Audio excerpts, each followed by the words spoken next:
is making sure that you're documenting these things, right? Like, how is it that your process is laid out? If you have a broom, right, where does that broom go when you're done with it? Yeah. Right. Making sure that those things are standardized so there's no questions, really.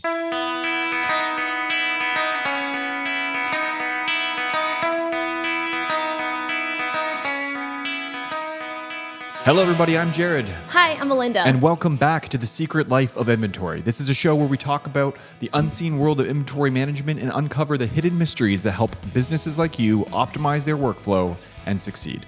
Today's guest is someone who lives and breathes the warehouse world, Kevin Lawton. Kevin is the creator and host of the New Warehouse Podcast, a go-to logistics show with over 600 episodes. Through interviews with industry experts, he keeps his listeners informed on warehouse trends, automation, and real-world operations. And Kevin brings a really unique perspective because he brings warehouse knowledge from the ground up. He actually started his inventory career at a publishing company, and then from there he's worked in all kinds of different roles, between an analyst, a head of inventory control, a plant manager. He's also helped with multiple distribution center startups. He has hands-on experience with major platforms like Manhattan, Zap, Oracle, and more. Kevin's also worked with automation systems like voice picking and goods-to-person or GTP technologies like autonomous mobile robots, giving him a sharp eye for what's practical and scalable on the warehouse floor. That's right. And Kevin actually is still continuing to contribute to the community, not just through his podcast, but also as an advisor. So whether you're managing a distribution center or scaling an e-commerce company, or maybe you're just interested in the world of logistics and warehousing, this is definitely an episode that you don't want to miss. So on that note, thank you so much for being here, Kevin. Yes, thank you for having me. And that was a great intro. Thank you so much. Of course. Happy to be here. So Kevin, before we go any further, why don't you kind of just get us into your backstory? How did you get started in the world of warehousing? Sure, yeah. I think like most people, I grew up just dreaming of working in the warehouse. And like I would, role play it in the playground and stuff like that, like moving boxes around.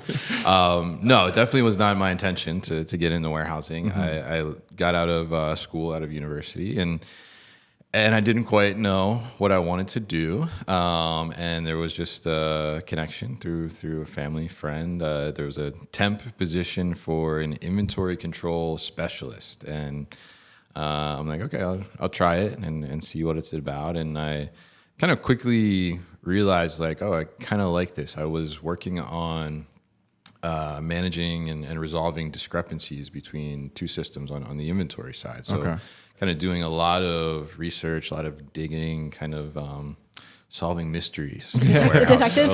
Yeah. And that was really interesting to me. And so kind of, I guess after a month or so, they offered me to be full-time as an inventory control analyst. And that kind of kicked it off for me. That's really where I kind of got exposure to the warehouse, because I was going out in the warehouse too. And I was, digging around, researching, getting cycle counters to count for discrepancies, and also asking people too, hey, you're the last one that touched this in the system. Do you remember what happened? Tracing back the steps. Yeah. So that was, very interesting, and that got me first into the industry, and that kind of evolved and continued to grow from there. So that was really the start of my taste of the warehouse. Yeah. So you started your New Warehouse Podcast back in 2019 with a mission to make warehousing sexy. Was there a moment that sparked that idea, or was it something that you always wanted to do? It was not something I always wanted to do, I'll say, right? It kind of came about. I mean, same as with warehousing, I guess, right? So as I mentioned, I had no interest in warehousing in the beginning, or even, I guess, maybe was not even familiar or aware with that area as a career. And so the more I got into it, and the more I kind of realized this could be a good career for me. Maybe there's something here. And I'm enjoying it. I wanted to learn more about the industry, and I was looking for something interesting to learn from, right? So I grew up in high school, college, early years, was very much into the sneaker culture right, back then, and so I got all my information from blogs and things like that. So my natural inclination was there must be some blogs about warehousing, right? There's blogs about where to get the hottest sneakers at. Yeah. Right? So there must be warehouse ones too, right? There's blogs for everything. Well, there wasn't. right? Oh, jeez. Yeah. So the only thing I could find like that was kind of like quick, easy, digestible, was not very interesting. It was like old trade publications regurgitated online, and that was pretty dry for me at the time when I was like mid-20s, right? Yeah.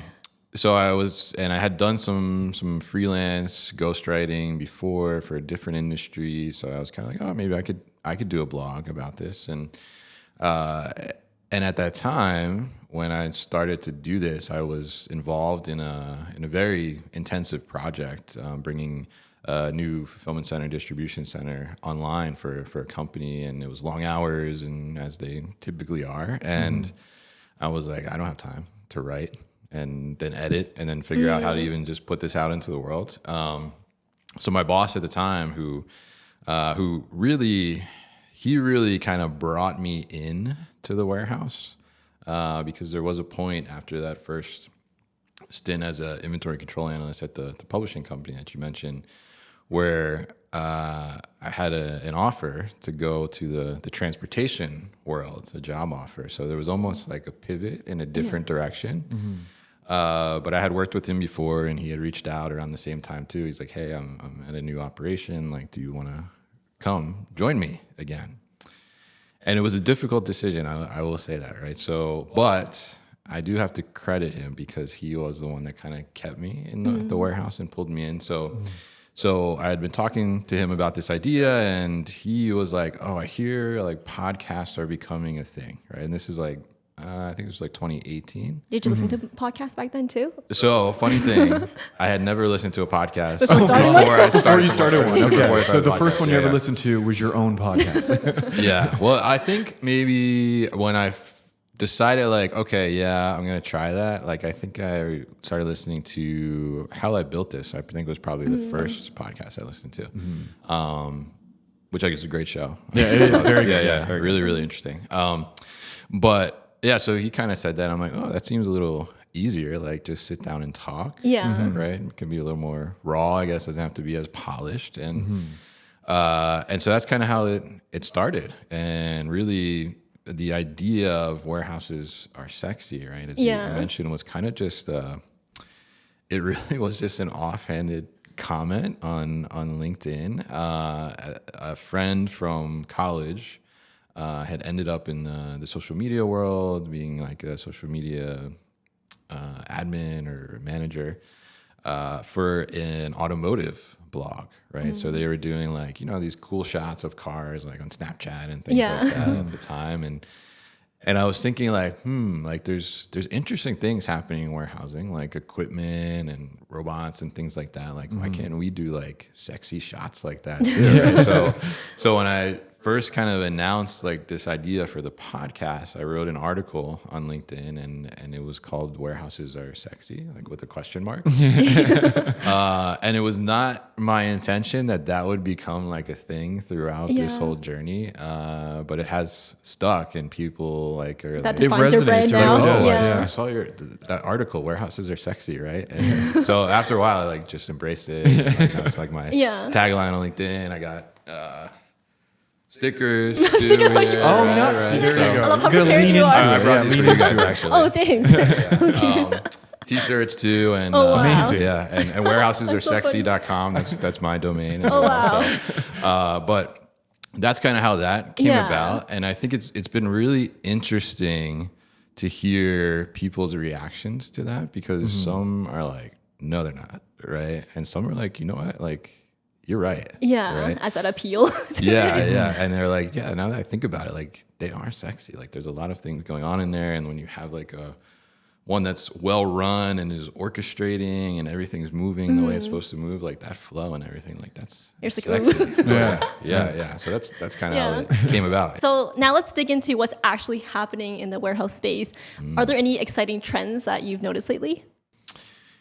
Ooh, yeah. There's a lot of stuff. I mean, there's a lot of stuff going on in the space. Like, I think there's a lot happening just in business in general, right? With kind of what's going on with, especially like tariffs and de minimis, especially like as we're recording this, de minimis is effectively dead, right?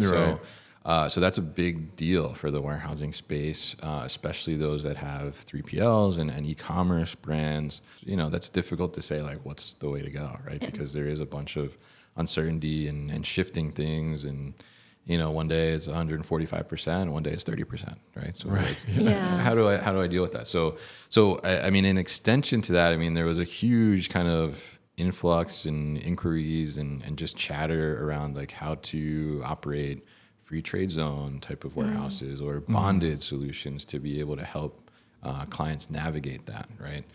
But I think, for the long term, because that is something that, I mean, at some point is going to get resolved, right? Yeah. And I think that's not necessarily going to entirely shift the way that an operation runs itself, right? Okay, it's that's probably fair. going to maybe shift where you locate your inventory potentially, right? Or where you store it. But operationally, like, what trends am I seeing there? I think that, technology is continuing to grow in the space, right? And I think that labor has been a big driver of that, right? You've seen, especially during the pandemic, and there's huge discussion all the time about labor shortage, right? In warehousing and manufacturing and trucking, et cetera. So that, I think, is driving a ton of this innovation and new technology to come out. And I think that the labor specifically, not only is it short, but it's incredibly competitive as well. So, like, I live in New Jersey, for example. Not far from the town I live in is this very densely warehouse populated town, right? Or multiple towns kind of clustered together. And what that creates is a really, really competitive environment for labor, because the warehouse workers, they know that I get fired here, like, I can go next door and get a job tomorrow, probably, right? There's so much demand for that labor that they essentially have the upper hand in those markets, right? And that's created because those markets are good locations for fulfillment and shipping, right? So that labor kind of crunch and demand, and I think some of that labor too now has gotten wiser to technology, and the typical warehouse worker, when they're coming into the warehouse, unless they're like pretty young, like, this is not the first time they've worked in a warehouse, right? So they see other operations, they see other technology, they see other WMSs, they see handhelds, they know what works well, right? They can start to figure out, here the job is going to be a little bit easier because they're using AMRs maybe, or they're, here, this is not going to be so great because they're still picking on paper and it's heavy items and I got to lift the items all day. So they're getting wise to that. And I think they're looking for, as I think we probably all are all the time, right? Looking for a more comfortable job, right? Yeah. More flexibility a little bit and less strain, right? Than what traditionally we used to as like lifting heavy stuff all the time. So that's driving a lot of the technology in the space where we're seeing, either technology that's augmenting the human, right? Making one worker maybe do the work of three, right? Or leaning a little bit towards replacing the human labor. I don't think that when I started the podcast, there's like a lot of talk about lights out warehouse, dark warehouse, right? No humans in the warehouse, basically. And then that kind of faded out, right? Because I think the reality is that is very, very difficult to achieve.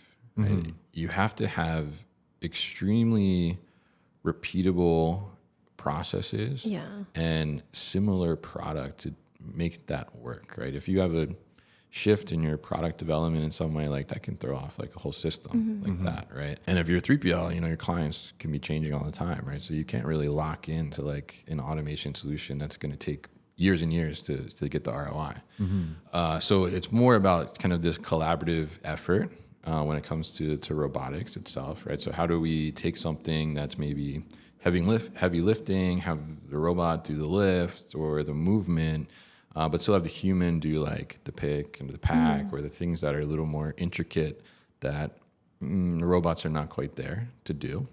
And then I think also in between, we've seen a lot of kind of niched down products come out or solutions come out for this space. Like, there's a huge focus on picking, right, during like the pandemic time, right, because e-commerce spiked so much, right, and that's like the highest volume area in the warehouse, and there's so much movement going on through, and a lot of labor, right, to pick, especially for e-commerce eaches and things like that. But now we're seeing like where these processes in between, or it's kind of like this warehouse sandwich in a sense, right? Like you got the inbound side is like the bread, and the meat is like the picking, and then the shipping outbound is the other piece of bread.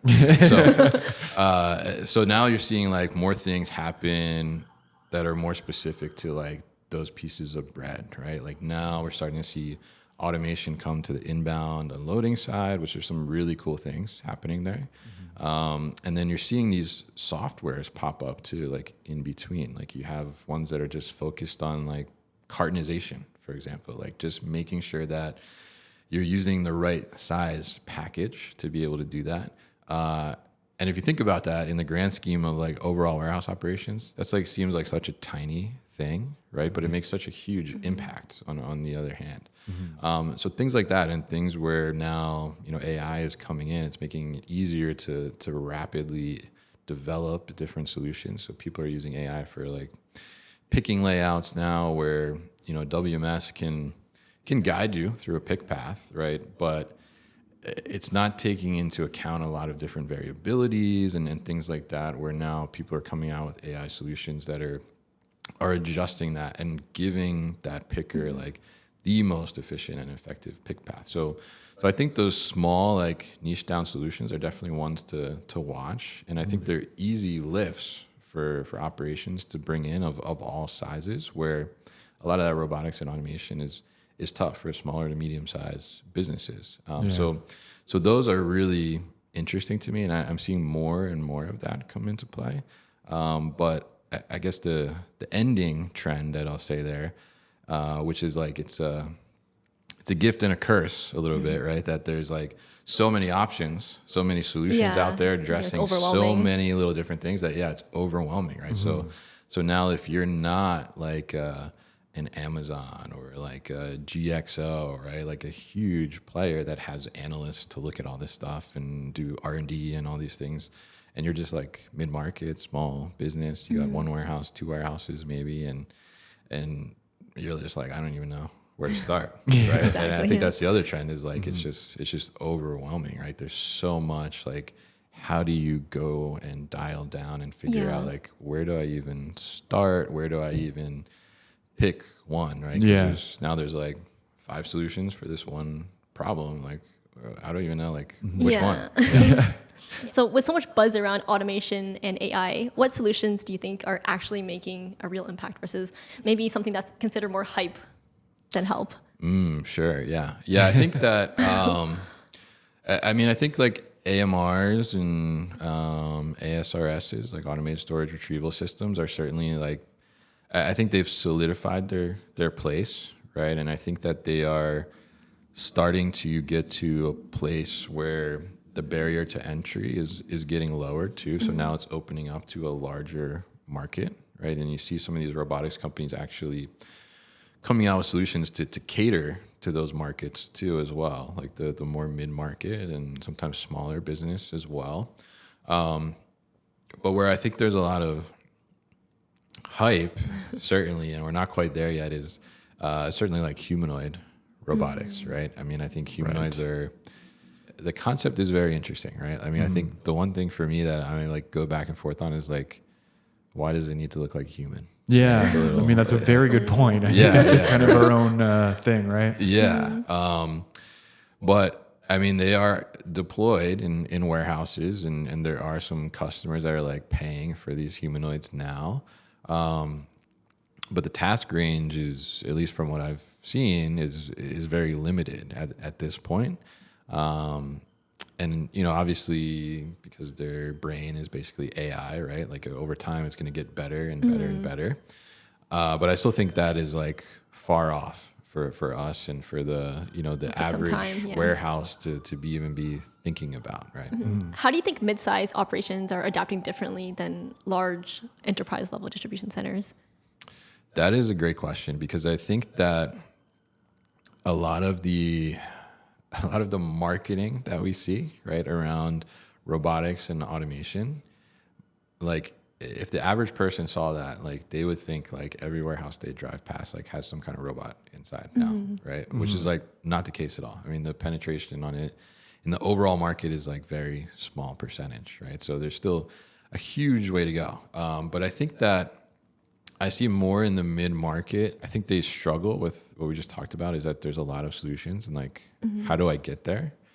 But I also think that there's a mindset as well that we're not ready, right? Even though maybe they are, right? And I think, we're starting to see that shift though, where there's a lot of 3PLs that kind of started up around the pandemic and this e-commerce boom and things. And I guess not to like call out age, right? But some of the, those founders are younger, right? So they're more like tech forward than some of the warehousing companies that, have been around for 40, 50 years, maybe are like family companies, and they're still, they're doing things for a certain way for so long, and it's worked, right? But now like the industry is shifting a little bit. And I think that how I see them kind of adapting, like I feel like I see them lean more into AI first versus robotics and automation. Because I think just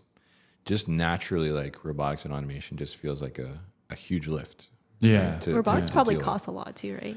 Yeah, and I mean, they can be expensive, definitely. And I mentioned earlier, like there's some solutions that are targeting more of that, so the price point is a little lower. I mean, you can do some leasing models now too on robots, which is like robots as a service. They call it RaaS. Yeah.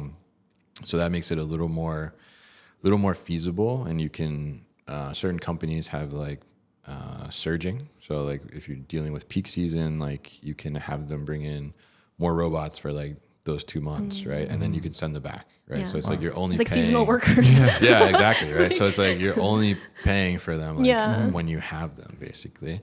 But I do see, one of the challenges is I think sometimes there's a misconception that, if I bring in a robot and automation, like that's going to solve all my problems, right?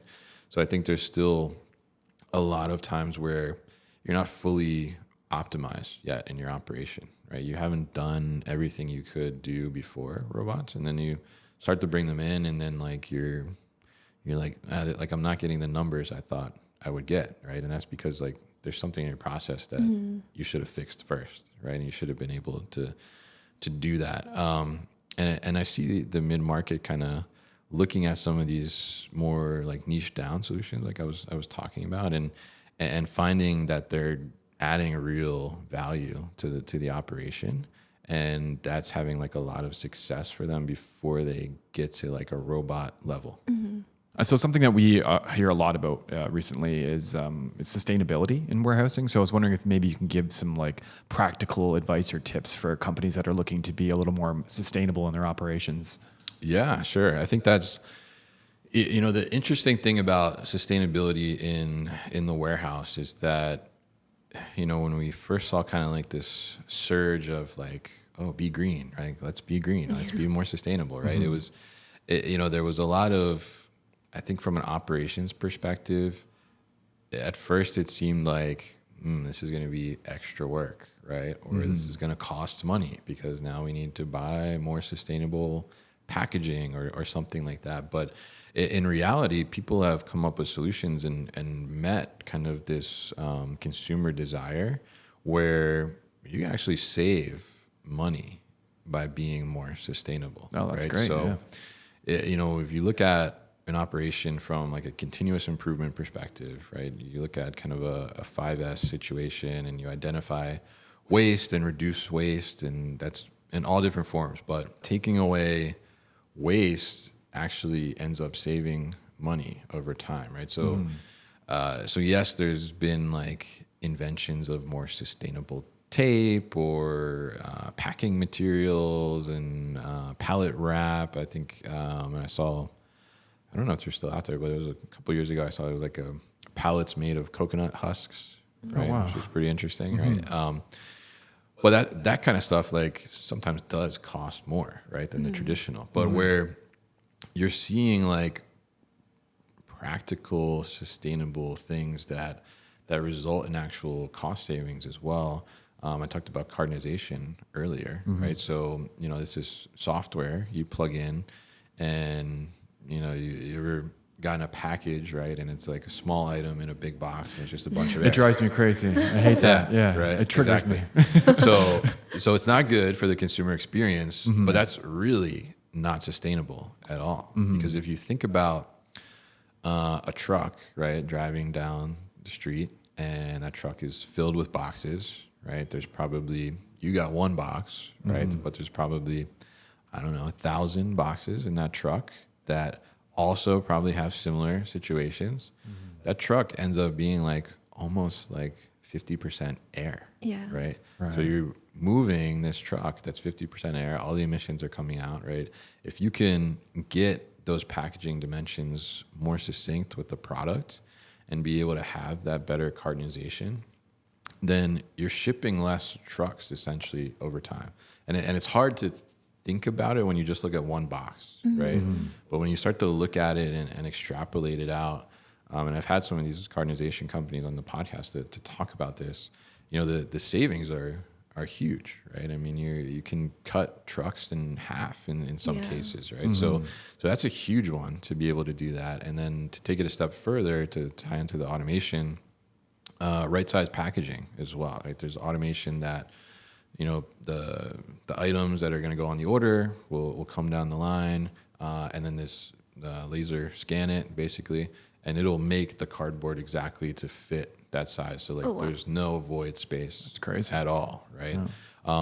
So those are definitely like two ways where I think that you can become much more sustainable, but also really impact like your bottom line too as well. Like I talked to the chief sustainability officer at GXO before on the podcast, and she was kind of like, we want to be more sustainable, but like we also want to stay in business, right?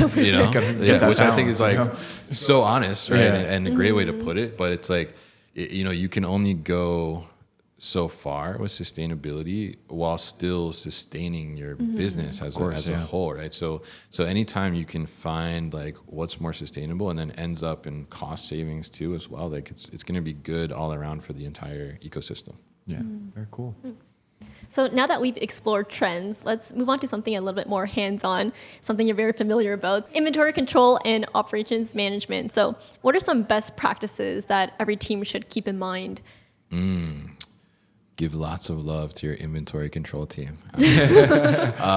I think, from an inventory control perspective, and I think that I was fortunate to focus on inventory control in the beginning of my career, because I see a lot of times that people, maybe they start out in shipping or receiving or something like that, and they don't necessarily grasp the importance of tight inventory control in the operation, because their focus is more on throughput, right, versus accuracy sometimes, right? And if they're able to move their task on to the next department, right, like their plate is clean. Right? So I think that a big focus on inventory for any position is huge, right? And having some accountability around that is also really important to get people to understand the impact. Because I look at inventory control and just the inventory in general as kind of the backbone of the operation. Your location, if the inventory is off, right, it creates this kind of ripple effect, right? You have pickers going out there picking orders, system is telling them that they need to go pick 2 pieces from this, and there's only 1 piece left, right?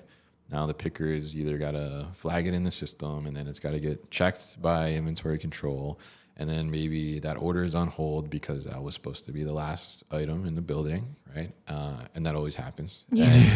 And so, then it's all this time spent looking for that item, and ultimately it may end up in a potential lost sale, right? So it slows down the operation, slows down the flow of that worker.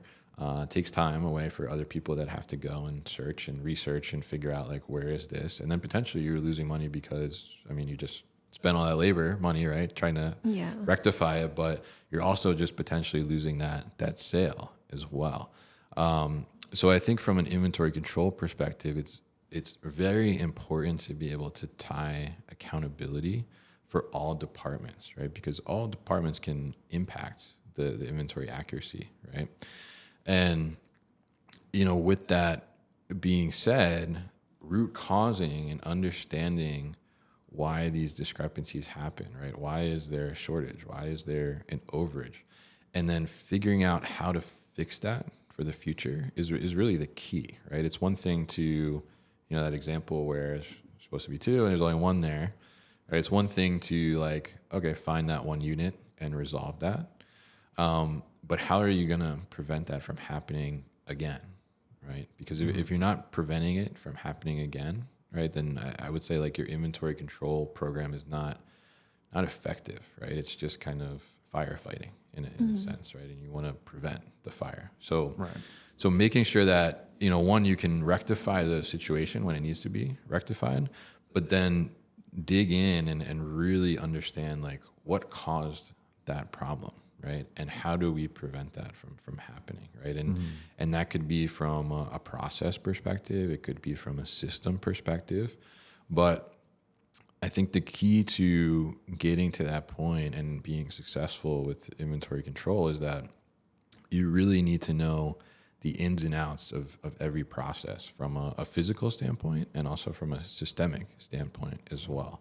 As I continue to evolve in my career in inventory control, I got more intimately involved with the different parts of the operation, would spend time doing the processes myself just so I could really understand like where could something potentially go wrong and why it would go wrong from a user perspective. And then also got really, I don't know if they like this sometimes, but I got really close with IT as well.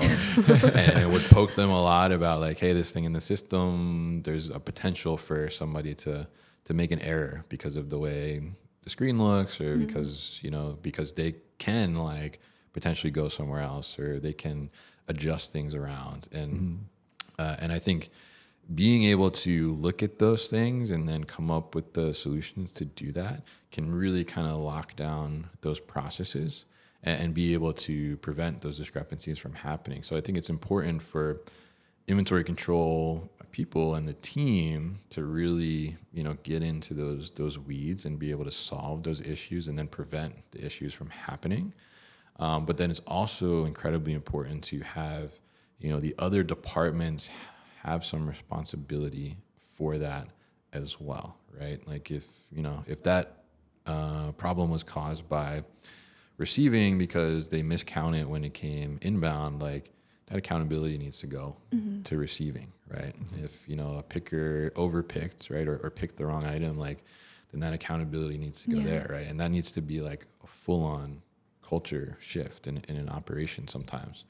And I think the other thing I see too is that oftentimes I feel like inventory control is a little under-resourced, right? I think that sometimes people, they don't think about inventory control unless something goes wrong, right? Yeah. And, a lot of times it's happened to me as an inventory control manager where they're like, we're short on picking people. Like we need to take your cycle counters out early and have them pick instead, right? And then, but when you start doing that repeatedly and start like kind of depleting the resources there a little bit, that's when you start to see things go wrong. Yeah, the flow gets right? messed up. Because you're not keeping up with it necessarily. Like you're not doing those audits. You're not trying to find those issues or prevent those issues from happening. So I think that it's important for the operation as a whole to really understand that importance of the inventory control and the inventory accuracy, whether it's bad or good, right? Because if it's good, like you're not going to hear much, but you have to maintain that still, right? If it's bad, you're gonna hear a lot, and it's gonna potentially damage your business. So I want to touch a little bit on, I mean, you talked about picking, obviously, and Sure. so I want to touch maybe a little bit on warehouse like layout and design and kind of how that plays into like an optimized warehouse. Is there any like common mistakes that companies make when they're kind of doing their layout, or is there anything that you would recommend that they definitely keep in mind when they're planning out their layout?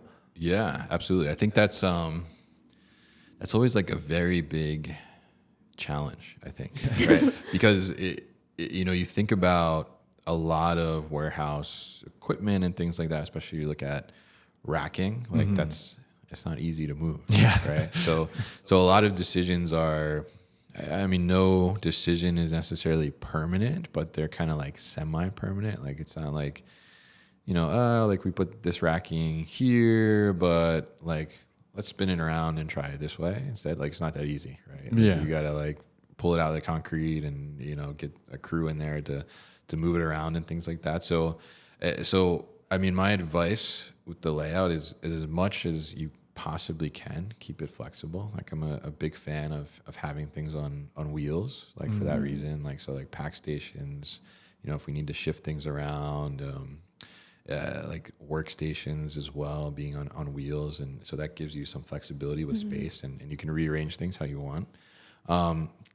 But I think from a layout perspective, you want to think about, how do you want the flow of goods to go through your building? I think like that's the most important thing. Like if you're, picking in the back corner of the warehouse, and then you have your packing all the way on the other side, and in between is like some assembly or manufacturing thing, like that doesn't make sense. Like you want your packing to be close to picking, right? So think about, where does that product go step by step, right? And how do you get it as close to the next step as possible?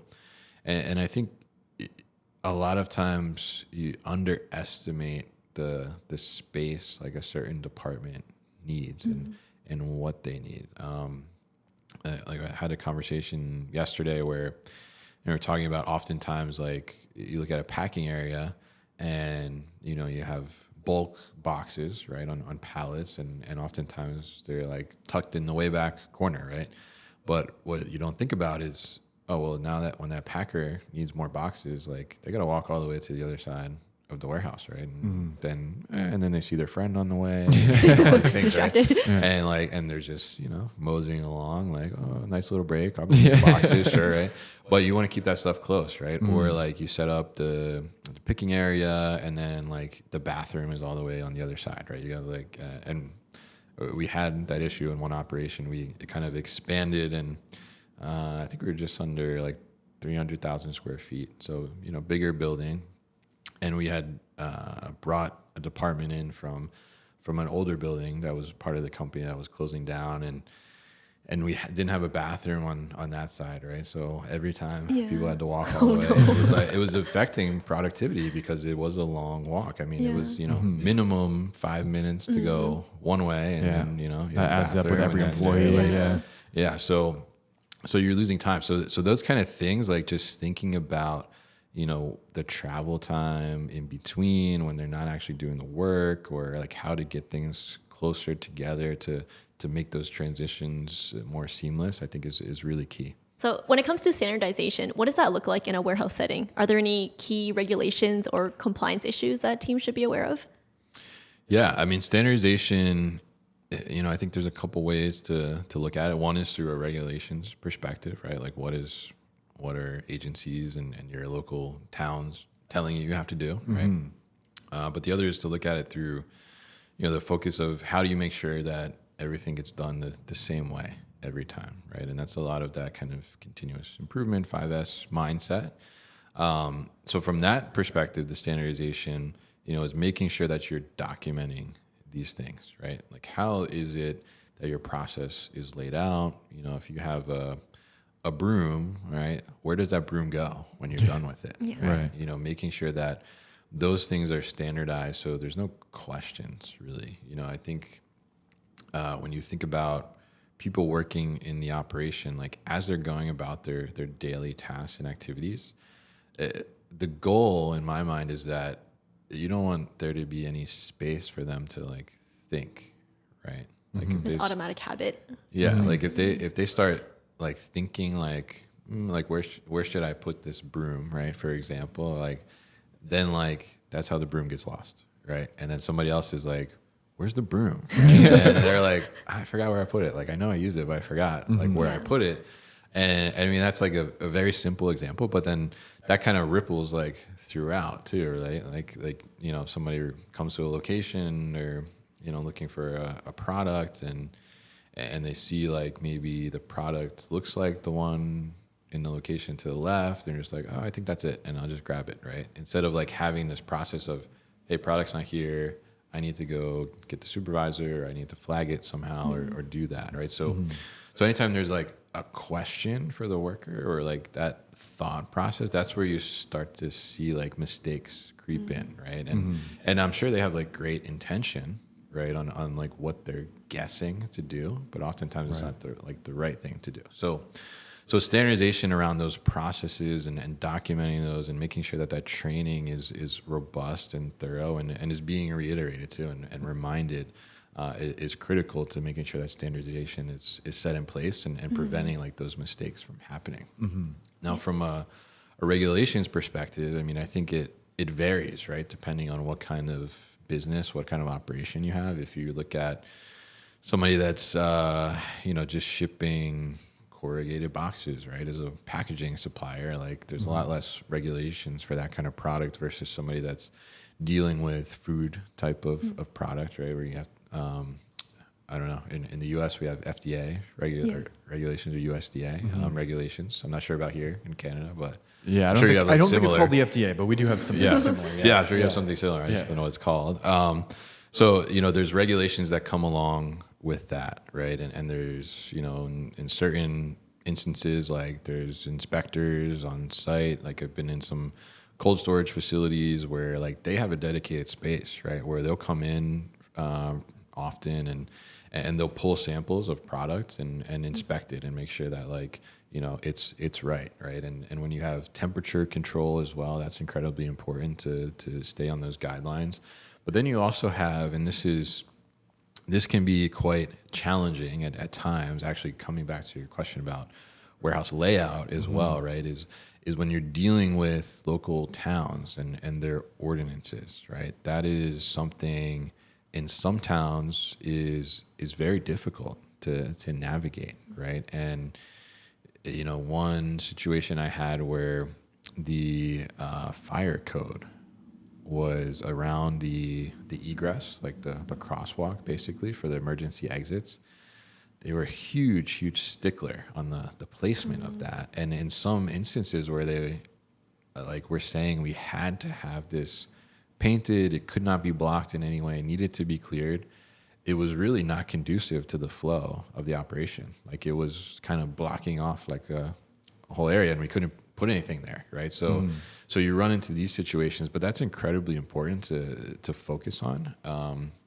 I knew of an operation where they put up racking, right, and they were moving their inventory in, and the fire inspector was like, and they had to put in rack sprinklers from a fire suppression, right? So the sprinkler kind of comes down into the rack and would like spray out, right? Because they're doing carpets, right? So it's very densely packed in there.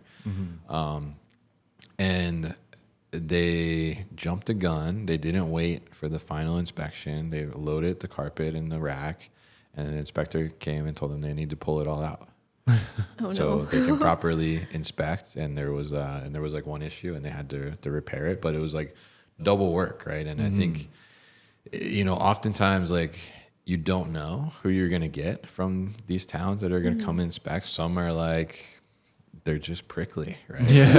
For whatever reason, they just want to, you know, be a little difficult, or, you know, not like, and they don't care like your business is running or not, right? Like this is the code, like follow the code, right? So I think that is super important too, because if you don't follow those proper steps and then you try to do something outside of it, like they'll come in and like tell you to stop, right? Or shut you down, or they'll fine you or something like that. And then I think the other one, of course, is OSHA as well, right? From a safety perspective, and making sure that you're following those regulations.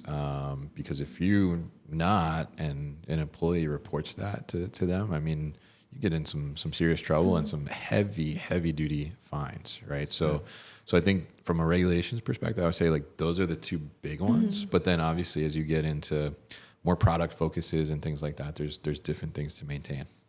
How about when it comes to quality assurance? What does that typically look like in a warehouse setting?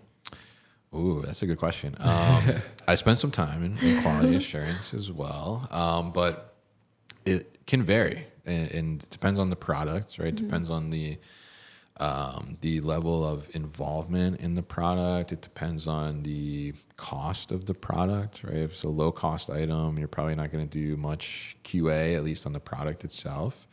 If it's a higher cost item, then you might do 100% QA, right, on those orders. But where I've seen it, typically, there's a couple different ways to look at it. I mean, sometimes there's just like a rule you set, right? There's like a certain percentage of shipments that you're gonna audit and check. But a lot of times the technology is helping to confirm that along the way, right? So if you're using like scanning technology and you're confirming via barcode through the processes, right, then that's kind of like a quality check as well.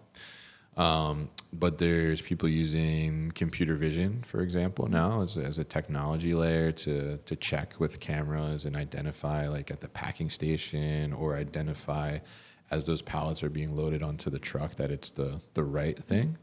And when I worked in quality control, this was at the book publisher as well. That was like where I eventually got promoted to before I left there.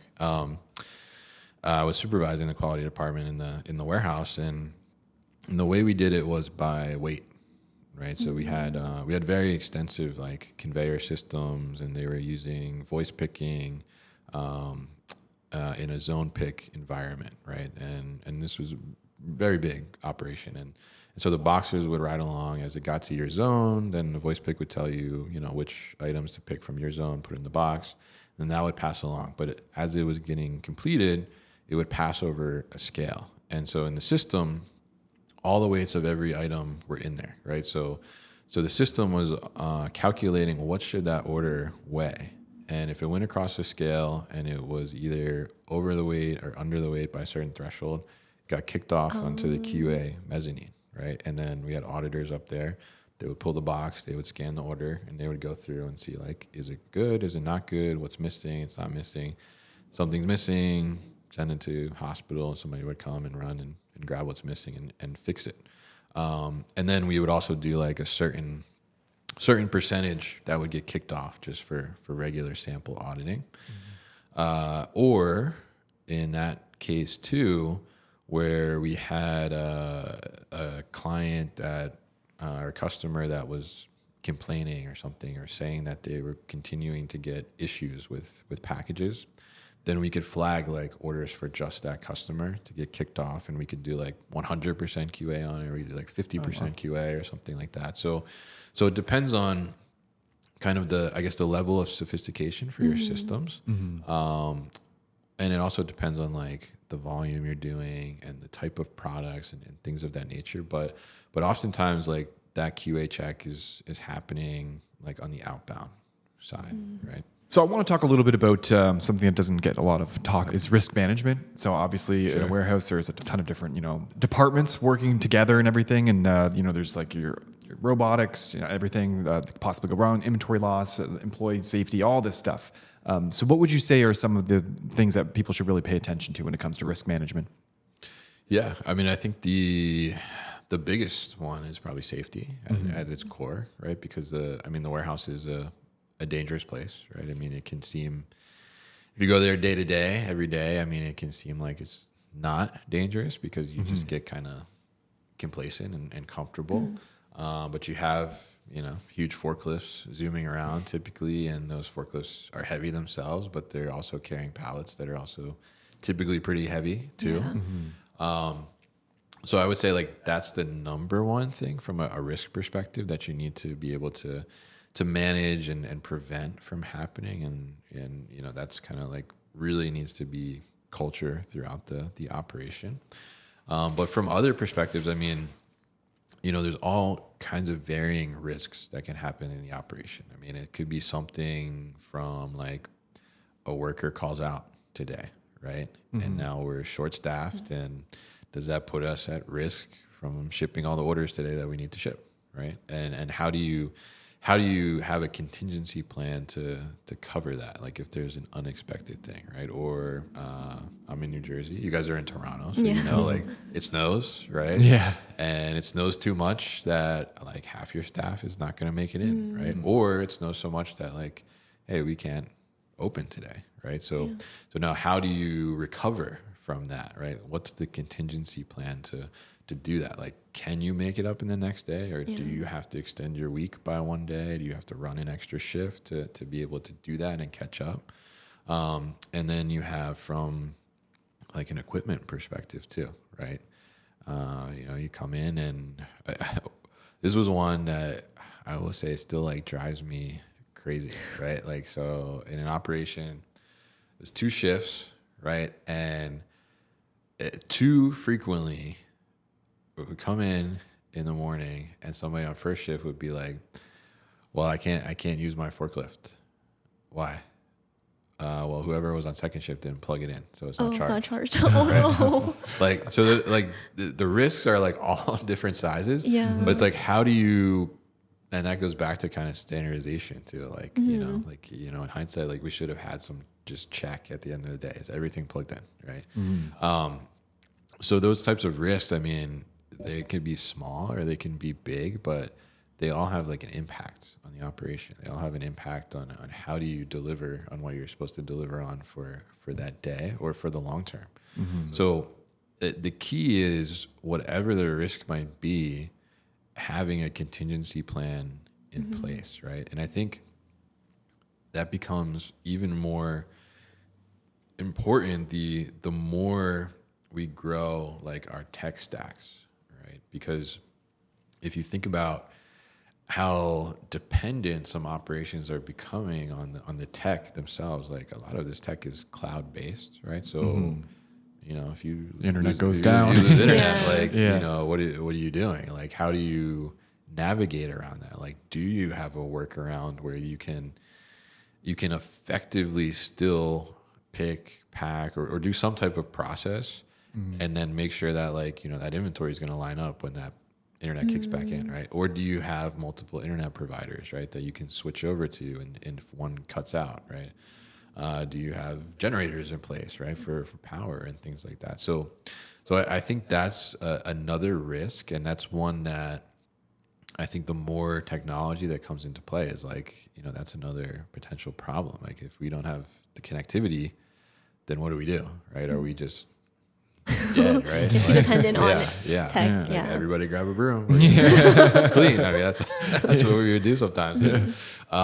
So, I think there's risks all around there, but I think there's also risk with some of the automation too, and robotics, right? Like some of these systems, if they shut down, right? I mean, if you look at an ASRS system, which is like the grid-based system, and the robots are running out, but all your inventory is like in there, right? So if that shuts down, stops working for some reason, like there's no easy way to get that inventory out of there. So you need to hope that you have like bulk storage in a rack somewhere that you can pull out or get those orders somehow. So I think there's a lot of risk potentially, but the key and the core is like having the contingency plan for it, right? And it could be multiple contingency plans, right? Just like thinking of everything that goes wrong and mapping Plan it A, out. B, C, D. Yeah, exactly. And I'll say, like, I don't think,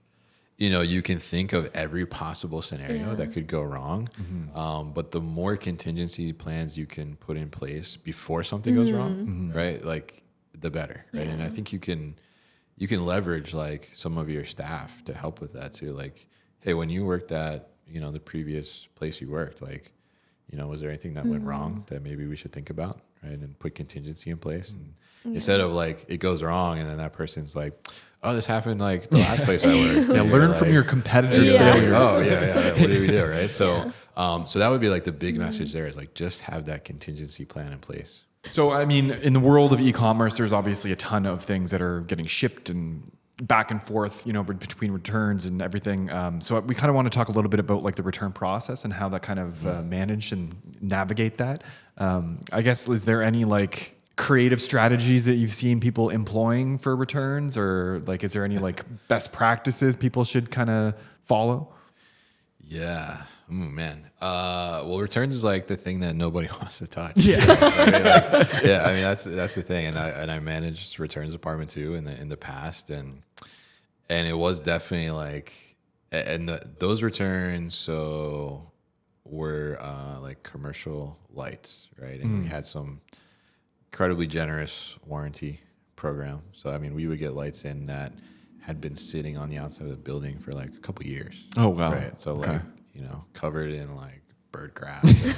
Some of them would have like, cause we had lights too, like we would say like they're waterproof, right? Cause they go outside and then I guess the seal would break or something. So they would literally send them in and there would be water like inside of them. Oh, right? God. You take it out of the box and like water come out. So literally dirty, right? So, but I think such an essential part of the business, right, that oftentimes gets ignored or gets pushed into like the back corner, and then people just don't want to deal with it, right? So how do you navigate that? And I think there's more and more companies trying to address the situation. I mean, I have to call out two boxes, definitely. I mean, they've come up with this because there's all these tech and different services that have come out for like the consumer's experience with the return to make it easier for them. Right. But there was nothing really internal to the operation to help make it easier processing. And they've kind of taken that approach and have built a system to be able to help that and standardize like those returns, right? And I think, some of the challenges you mentioned e-commerce there especially is that one, like everybody made returns free. Right. Yeah. So the consumer, like they don't think about everything that goes into that return. Right. And when you talk about sustainability, like that is really unsustainable returns the way it stands like today. So, when these things are getting returned, it's not like, hey, it comes back in, I'll throw it back on the shelf. Right. I mean, if it's coming from a consumer, like it needs to be inspected. Right. And there needs to be, maybe sometimes it needs to be cleaned potentially. It needs to be checked because returns fraud is huge, right? I mean, that's a huge problem now where people are, sending back things that are not the actual thing they ordered, right? Oh, God. And the reason that happens, right, is because of we've gotten to this point where the consumer expects like a quick credit, right? So sometimes the returns, like the credit is issued just because like the label was scanned on the box, right? It wasn't inspected yet. Or sometimes it's by weight, right? So, and people get wise to that, right? And like, they know that it's going to weigh this much. So they, for like people items. just put like a couple rocks in there, right? Or like water bottles to like make the weight. And then they get the credit and they can't do anything like after that, right? So it just seems like a a lot of work to do. Yeah, Have you actually seen that? for a Like, little bit of how credit. Hey, I mean, thieves get smarter and evolve too, like just like everything else, right? So, and it's pretty wild. Like, this guy, like Evan, who's one of the co-founders of Two Boxes, he posts on LinkedIn this kind of series, like I don't know if can I curse on here? Yeah, of Yeah. course. Yeah, okay. It's like shit people return, right? And it's just crazy things. I mean, it's shoes that look like they've been worn for like 2 years. Like they're just beat, and all different kinds of things. But I think that's one of the problems, right? Is how do we navigate that and combat that? And I think the key driver there is really data collection, right? Like how do I collect that data on the returns to help me prevent returns from continuing to happen? Because it's a big burden on the operation, right? And part of the problem with returns too is that, especially in e-commerce and one of the probably biggest offenders of returns is like apparel, right? So, people will do this thing called bracketing with returns, right? Where they're not sure what size they're going to be. So they order like 2 sizes or 3 sizes and they just keep the one that fits and then they return everything. But with apparel and clothing, a lot of it is seasonal, right? So for the brand, by the time that return gets back and then they try to process it, like it may be out of season and now like they can't sell it. Yeah. Right. Yeah. So the quicker you can process that return and bring it back in inventory and try and get in that selling window, like the more you can potentially recover that. Mm-hmm. But that's really challenging to do, right? Because you have to inspect, right? You have to see like, you know, like, is there deodorant marks, right? Like, did this actually get worn? And that's huge, right? People order things, they leave the tag on and then return it, right? I'm just going to wear it to this event and then send it back, or I'm going to wear it, get my fit pick off, and send it back, right? Get that Gucci. Yeah. So, like, I mean, that's a huge thing. So as an operation, like, how do you combat that? How do you attack that? And I think, you know, putting the right systems in place to be able to handle that, and putting importance on it too, because I think, you know, just as I said, like, I don't think inventory control necessarily always gets enough love, right? Mm-hmm. Same with returns, right? Same thing would happen when I manage a returns department and be like, we need somebody to come to packing, so we're going to take a returns processor, right? Mm-hmm. And they're kind of the first departments to get cannibalized a little bit when another department needs more resources, which, you know, is fair in certain points, but, you know, putting emphasis on getting that inventory turned back in is really important to do, and how do you do that quickly to try and recover the cost of that loss, right? Mm-hmm. But I think the other thing there is standardization around the returns. Like, you know, if the returns comes in, you have to know what to do with it to be able to process it and get it to a place where you can do that. And you have to be able to try your best to recover that item, or at least understand when an item is not worth recovering, right? I think, you know, some instances we're seeing where, you know, a product is so low cost, right, that, you know, the company is like, oh, just keep it and we'll send you another one, right? Mm-hmm. And you're like, what? How does that make sense, right? But the cost to ship it back, the cost to process it, the cost to try and bring it back in inventory probably outweighs like the actual cost of the item, right? So like, where is that balance on what do you put effort into trying to salvage? What do you not put effort in trying to salvage? And how do you create a program around that to do that? Mm-hmm. So, and I think that the data collection is key for like this returns fraud, right? Because if you start to see like, ooh, the same person is returning a lot, right? Like, do you purposely keeping another item? Yeah. Like, do you still like let them return, right? Mm-hmm. Do you kind of like watch their activity a little more closely, and you know, they could be a potential for fraud, right? So being able to process quickly, have standardization around it, and then have that data collection to try and stop returns or try and spot fraud, I think is really kind of the keys to having like a successful returns program. So you mentioned like processing speed. Are there any other like metrics that you should like kind of pay attention to, especially when you're looking at like how well you're doing with your returns? Yeah. I think a good metric there is always like aged returns, right? Like, what's my oldest return right now? Okay. Right? That's kind of like what we would measure. And I think this was a few years ago, but I think like our goal was always to not have any returns that were like older than 5 days, basically. Okay. Right. And these were like bigger items. There was a little more that went into inspecting them. Like, they were lights, so we had to like test that they would still light up and things like that. Mm-hmm. But yeah, I mean, I think, you know, looking at the aged returns is important, right? Because the older you let it get out, like, I mean, the longer it's going to take to get through it, but also probably like the less impactful it's going to be to get that inventory back into circulation. So before we wrap up, we have a few rapid fire questions for you to close things out. Okay. All right. So in your opinion, what's the most underrated piece of warehouse equipment? Folding table. Folding table. Oh, yeah. That's a good one. That's great. Yeah. How should a growing warehouse think about investing in equipment? What should they buy first?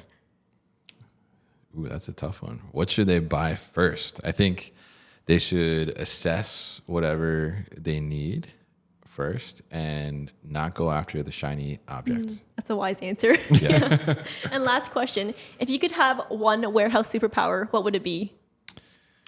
Ooh, warehouse vision.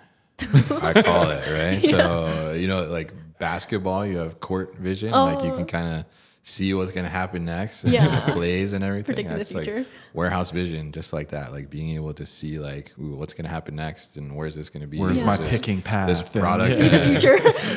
gonna end up. Yeah, I think that would probably be it. Yeah, and 100% inventory accuracy.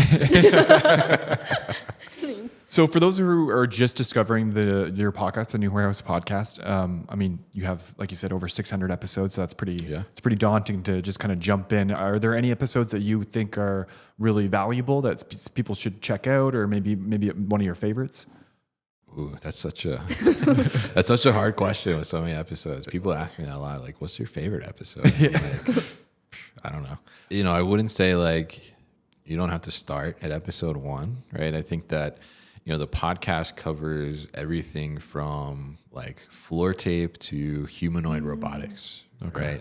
So the smart thing would be like search for a topic that you're particularly interested in and kind of start there. Most of the content, I will say, is pretty evergreen. So it's not like focused around like specific events that are happening at that time. So pretty much anywhere that you start like will be something that is still informational and valuable for today. Yeah. So I think with 600 episodes, someone will be able to find something that interests them. I hope so. And if you don't, please let me know. I will do it. Yeah. New episode ideas. There you go. Yeah. So this is the last question. Is there anything exciting coming up, whether that is with your podcast or just maybe in the warehouse industry in general? Yeah, absolutely. I think with the podcast, we just released our first ever industry report based on warehouse safety, because warehouse safety comes first. And that is really exciting for us. We put a lot of work into that, a lot of kind of deep research to put that together. And it's the first time that we've really branched out into like a full-on different kind of content aside from the podcast itself, and doing some blog posts here and there, but this is like a really deep on its own piece of content. So that's really exciting. So that's definitely something exciting from us. And I think in the industry in general, I mean, I think that the technology continues to advance rapidly. And I think, every month it seems it's like there's something new coming out, something exciting. So I would definitely just, pay attention to what's happening on the technology front. And I'm sure we'll be talking about it on the podcast. Kevin, thanks again for joining us today. It's been a pleasure with sharing all the insights on warehousing, logistics, all the fun stuff. Yeah, thank you so much, Kevin. We definitely learned a lot. And for those who want to stay updated with you, where can they go to find you? Yeah, absolutely. We're on all podcast platforms as well as YouTube. Just search for The New Warehouse, or you can go to thenewwarehouse.com and find everything there, and check me out on LinkedIn as well. Awesome. We will leave links in the description of this episode as well, so you could check it out there. And if you like this episode, please, like, comment, subscribe, all that stuff. Share it with someone that you know who maybe is working in warehousing and would find this interesting. On that note, thanks again for joining us, Kevin. All right. Thank you for having me. And remember that Warehouses warehouses are are sexy. Sexy. Best outro. Bye, everybody. Bye. Bye.